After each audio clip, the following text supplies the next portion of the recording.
let out the clutch or something.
Alright, I didn't do that on purpose, but that'll be fine. In case you probably didn't know, which I'm guessing you didn't, because I don't believe I announced it in any of my other videos. I'm down here at the neighbor's place right now. You might recognize it because we've been chopping here a couple times. But we planted quite a bit of oats here because he couldn't get it planted this year with anything because it was too wet. So he got the crop insurance for it, I guess, and we were allowed to plant a cover crop on it. So we put probably 15, 20, maybe even more acres of oats in here. And they're going for it pretty well. Not sure how it's going to look in the wide field of view because it's going to be a little distorted. But it's probably getting, most of it's probably a foot tall or very close to being a foot tall. So there's just a quick update on our oats. So now let's head back.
Hello everyone, right here we have my gas motorized bike that I purchased off of Amazon, and we got it on Sunday and started building it on Sunday. It took us quite a while to build, but we finally got it done and it's running well.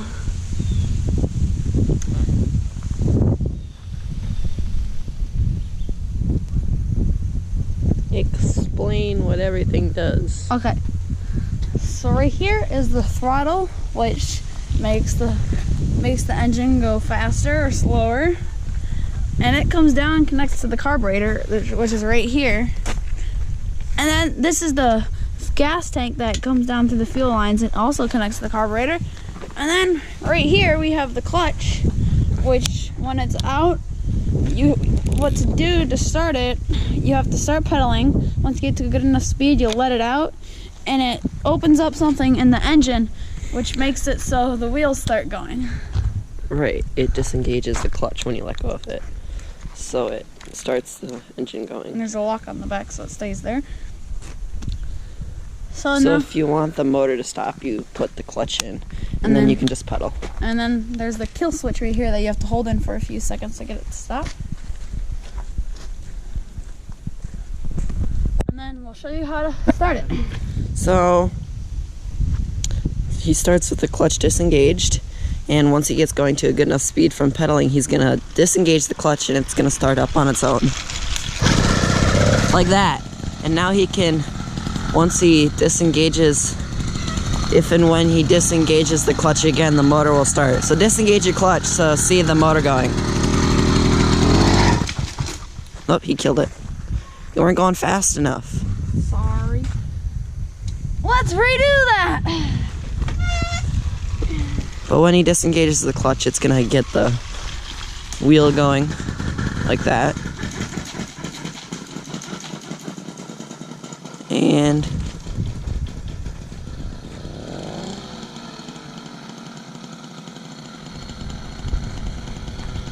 he's locking the clutch in now. And he's gonna get going fast enough down this driveway and then let go. Like that. Now it's being motored all by the motor, and nothing with his own power. So this is a lazy man's motorcycle, I guess. Of course, I guess a lazy man's motorcycle would be an actual motorcycle since he had to put this thing together.